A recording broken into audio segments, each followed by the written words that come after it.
Oh nah, turn this off, bro. What is this? Edge light. Oh nah.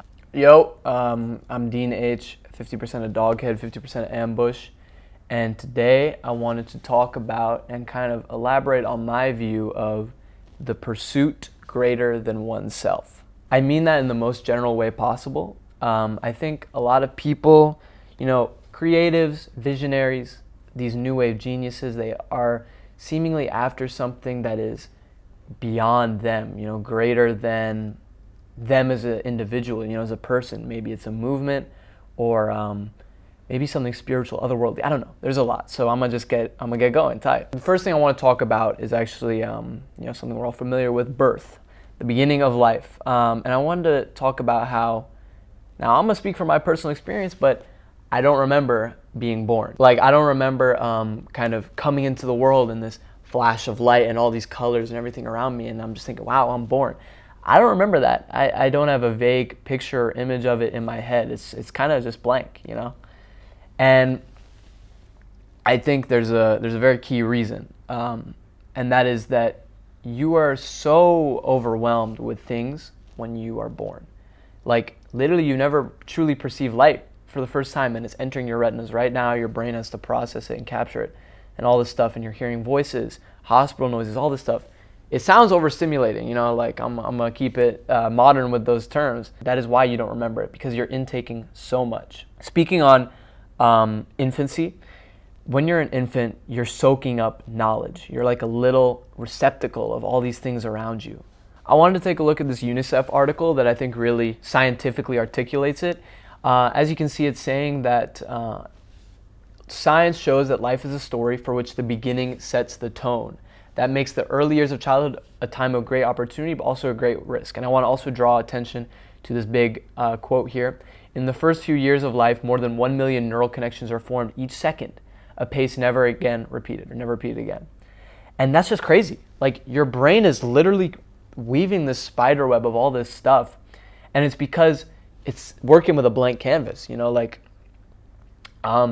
not all these preconceptions, or societal norms. Nothing's in your head, and that's how you're able to just fill it. So next, I want to talk about kind of the arc of how you then move with this new momentum of being born. I'll call this, let's flash title says momentum on the screen. Bet, bro, I appreciate you. Obviously, as you're a kid, you can see this in younger kids. You may not remember it, but kids are always running around. They're grabbing everything, sticking forks in wall sockets, all this like crazy stuff. And you're wild. I think wild is like the best way to put it, because the world is like an untapped well of just like things to do, exciting new things, and you're naturally curious. Again, you're filling this blank canvas that is your brain at this stage. So I wanted to play this clip from this kid's TED Talk, and I think the fact that he's young actually best exemplifies kind of what I'm saying about how curiosity shapes our evolutionary arc, so to speak. When I first looked at the Rubik's Cube, I thought, what if I was able to solve it? And so I twisted and turned, repeated my moves with no luck. But then I realized, hey, there's always the internet. And so I Googled how to solve a Rubik's Cube. What I found eventually led me to start practicing how to solve it, solving the white side and the first two layers, then orientating the last layer, and ending off with a quick but precise permutation. Voila.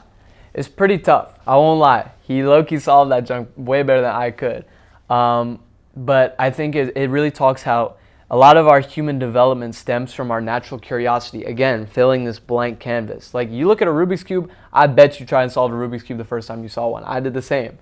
And obviously this kid had that tenacity to go up and search it up and to kind of commit himself to learning to solve it. And therefore he's painting his canvas, he's learning these things. Now I want to talk about how this curiosity and filling of the canvas in a way is kind of our own undoing. So stick with me here. We got birth, of course. You're a blank slate, complete blank canvas. There's like nothing in your sight lines. You're just seeing everything, okay? Then you have like your early childhood development. You're exploring, you're going wild, you're going crazy, and you're seeing all this stuff, and it's like, it's fire. But then comes maybe some time in your adolescence, things like that, where your canvas kind of starts to get full. Now, nice natural segue, I would like to display here Jackson Pollock. I mess a lot with Jackson Pollock's art because while like Mandem can look at this and be like, what is on my screen? Like, what am I looking at? But I really think like there's so much raw emotion and like expression captured in this work. And this is kind of, I feel, a really good representation of what I'm saying, where I say like your canvas starts to get full. Like you go around, you're exploring, you're grabbing all these colors from all these different palettes, and you scribbling all over your brain, you're learning all this stuff. But now I got no more room. If I add something more, I'm just going to be overlapping on stuff I already know.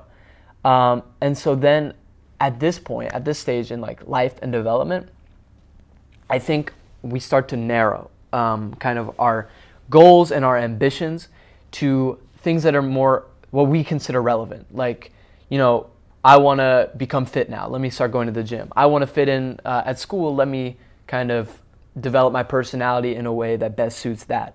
You naturally have to narrow yourself, because if you keep up maintaining that pace of grabbing everything as a kid, then eventually you're just going to be all full, and you're not going to be a person. You're just going to be this jumble of like all this chaos and all that. But this is the thing. I think in the process of narrowing your field of view, there's a chance you let that innate human curiosity kind of die or go to the backseat of your brain. And I think that's sad.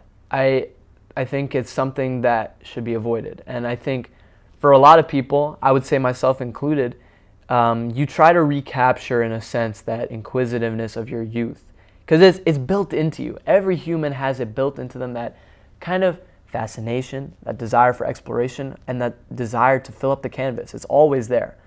And so I think to not be deterred by what can seem like a jumble in your brain, it's a difficult and it's a very bold thing to undertake. But I feel like some people, through circumstance, through people, or through a joy maybe, are called to do that. And I really think that's a beautiful thing. And again, that's kind of segueing to a more focused perspective on the point, which is that pursuit greater than oneself. Think about it like this. Like, if you boil it down to like brass elements, taking out any spiritual or religious perspective, the world really is just a big jumble of ideas, constructs, conventions. Like, I can think of all the other C words, you know, like, and it's very easy to get lost and confused in that, which is why naturally, as humans seeking stability, we're gonna create these what's the word, bro? Pathways, you know, these pathways that we all kind of go down in one way or another to best compartmentalize all this around us. Again, tying it back to what I've been saying, we come from endless curiosity, but naturally we can't store all of it. So we're gonna compress, we're gonna mainstream, we're gonna make it more efficient. And what I would urge to go against that, because that kills purpose, to push back your creativity and your curiosity, more importantly. And so recognizing that the world in its nature is chaotic, people will, I think, hinge onto one element, one little like small stroke of the brush on this canvas, and hone in on that and explore that. Because it's like you have this universe, right? But then you find like something specific, let's say art, right? Like paintings. Now I go in and I can explore artists, painting styles, all this stuff. I'm finding a new universe within that currently existing one. In my case, it's stuff like film, you know, poetry, art, writing, photography, like all this kind of stuff. It's ways by which I nourish my creativity, you know, as an explorer of this world. And ultimately, I think that's a lot of where the purpose greater than oneself comes into. It's that sheer focus on one element of the chaos, you know? And I wanted to actually go into some examples. One that's obviously like a very ginormous one that comes to mind, and I'm sure many people are familiar with, is obviously the civil rights movement, not just within the United States, but also in the broader world as a whole. Figures like Martin Luther King Jr. and Rosa Parks, like all these people, you and I wouldn't say that they were self-serving, that they're just doing it because they want a better life for themselves. They want a better life for their people. That's their pursuit. It's not about them. It is about them because they belong to that community, things of that nature. but it's something that's intrinsically in them. And I think I could say that because of the way God works, like even if these people weren't black, they would still be advocating for that cause and fighting for that purpose simply for the fact that it is what is right, and that's what's within their moral compass and their calling to pursue that which is greater than themselves. And I think, like, look at the result of it. Like, pursuing something greater than yourself, it can change the world, like, literally, on, like, a bigger, small scale. Like, the efforts of those that were involved kind of paved a way for a completely different reality than the one they were currently living in. And, like, that wouldn't have happened if they had just said, I'm gonna just do this because I want to do it and it'll make my life better. Because God doesn't reward, like, selfishness. God is with the righteous. He calls you to be righteous and to, like, bear your cross and to be selfless and joyous in your serving of others, not just serving yourself. That's why I think it's so important to always check your purpose. Check, am I doing this for me or am I doing this for them? I wanted to take a look at a more contemporary example, and I'm gonna start this up. This is Gatekeep of the Week. Okay, maybe not of the week, but y'all not ready. Like, I love y'all, but, like, we're not close enough for me to reveal this sauce. You know what I'm saying? So this is gonna be my gatekeep.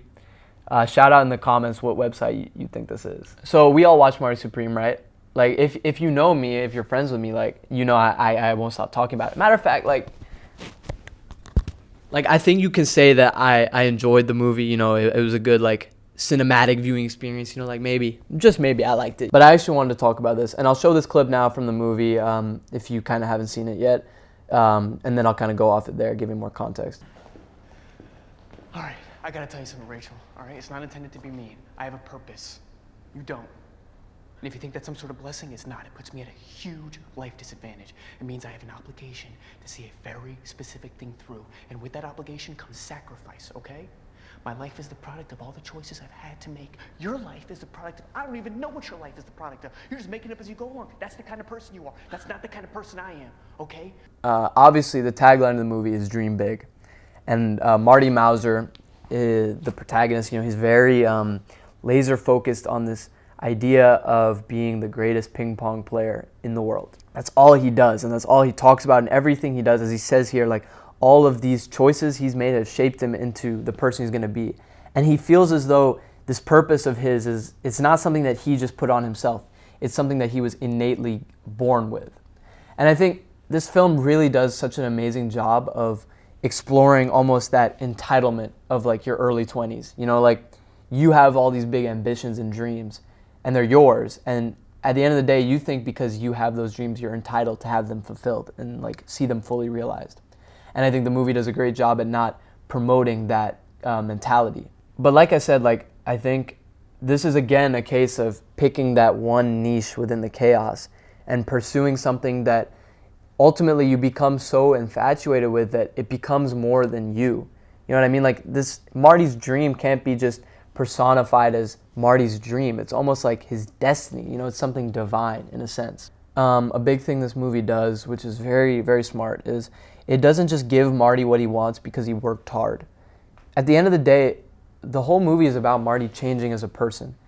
His dream is very, I think, entitled at the beginning. He just believes it's going to happen, and he thinks no hardship can get in the way of it.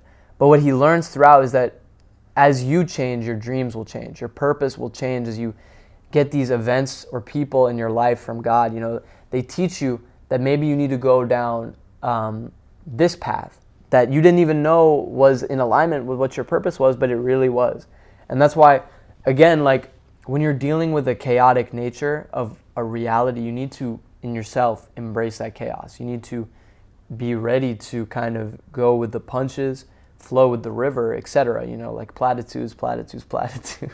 Really, really great personification of, pursuing something greater than yourself.